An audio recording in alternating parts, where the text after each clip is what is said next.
कांग्रेसियों ने अजमतगढ़ से जीयनपुर तक किसानों के समर्थन में निकाली पदयात्रा।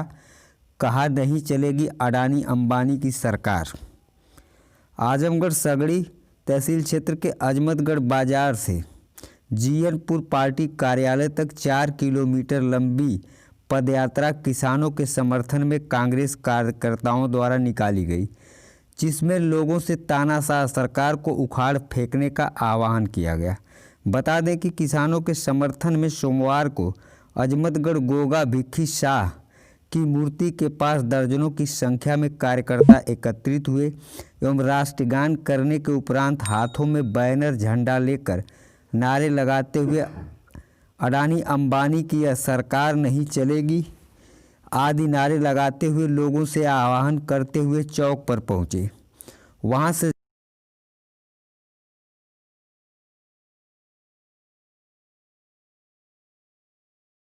अध्यक्ष प्रवीण सिंह ने कहा कि किसानों के समर्थन और तीनों कृषि कानून वापस लेने की मांग करते हुए कांग्रेस के 136वें स्थापना दिवस पर यह मार्च निकाला गया है, जिसमें सरकार द्वारा गरीब किसानों की ज़मीन, एमएसपी आदि मुद्दे को लेकर जो पूंजीपतियों को लाभ पहुंचाने का कुचक्र भाजपा की मोदी सरकार रच रही है, उसे कांग्रेस पार्टी के लोग कतई बर्दाश्त नहीं करेंगे। ऐसी विध्वंसकारी व तानाशाह सरकार को जनता उखाड़ फेंकेगी। ऐसी सरकार किसी भी सूरत में गद्दी पर बैठने की हकदार नहीं है, जो आम जनता का शोषण खुलेआम कर देश को गुलाम बनाने की तरफ अग्रसर हो और पूंजीपतियों के हाथों बिकी हुई हो। इस दौरान अजित राय, अनिरुद्ध राय, संतोष सिंह, मोहम्मद तस्लीम, राधे श्याम प्रसाद आदि लोगों ने कार्यकर्ताओं संग पैदल मार्च में भाग लिया। वहीं जीयनपुर कोतवाल नंद कुमार तिवारी शांति व्यवस्था के दृष्टिगत पुलिस बल के साथ प्रदर्शनकारियों के साथ चल रहे थे। आज 28 दिसंबर है। आज ही के दिन 28 दिसंबर से 1985 को कांग्रेस की स्थापना हुई थी। आज कांग्रेस का स्थापना दिवस है। आप सब लोग जानते हैं कि कांग्रेस ने देश की आज़ादी में अपनी महत्वपूर्ण भूमिका निभाई। कांग्रेस के बहुत से ऐसे नेताओं ने देश की आज़ादी में फांसी के फंदे पर लटक गए, जेल तक काटे और 70 सालों में, जिस 70 सालों की आज की सरकारें बात करती हैं कि 70 सालों में कुछ नहीं हुआ, उस 70 सालों में देश को बहुत कुछ दिया, शिक्षा दिया, रोजगार दिया और तमाम इंफ्रास्ट्रक्चर दिए।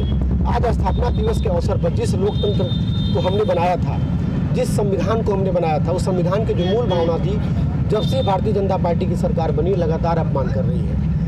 लोकतंत्र में अभिव्यक्ति की आज़ादी एक महत्वपूर्ण विषय था। ईस्ट इंडिया कंपनी आई थी, अपने तरीके से सारे व्यापार पर कब्जा कर रही थी। आज ठीक उसी तरीके से अडानी अंबानी के हित के लिए इस सरकार ने एक कानून बनाया है, किसान विरोधी कानून बनाया है, जिसको लेकर के किसान एक घंटे से एक महीने से दिल्ली के बॉर्डरों पर आंदोलनरत है ठंडी के सीजन में। लेकिन ये सरकार बात करने को तैयार नहीं है, और बात कर भी रही है तो अपनी शर्तों पर बात करें, उनकी एक भी शर्त मानने के लिए तैयार नहीं है। मैं आपके लोगों के माध्यम से बताना चाहता हूं कि हम लोग भी किसान परिवार के हैं। आज धान की खरीद हो नहीं रही है, गन्नों का बकाया मूल्य मिल नहीं रहा है। मैं कह रहा हूं जिस मुद्दे के साथ ये सरकार आई थी, उन मुद्दों से हट करके अलग अलग मुद्दे लेकर के आ रही है। इस सरकार ने नोटबंदी की, इस सरकार ने जीएसटी लागू किया, आज किसानों का दमन कर रही है, छात्रों का दमन कर रही है। आज ये यात्रा उसी परिप्रेक्ष्य में निकाली गई थी कि हम कांग्रेस के लोग अपनी जितनी क्षमता है, जितनी ताकत है, अपनी स्वीकार्यता के साथ हम मार्च निकालेंगे। मार्च निकालकर आजमगढ़ जनपद की आवाम को,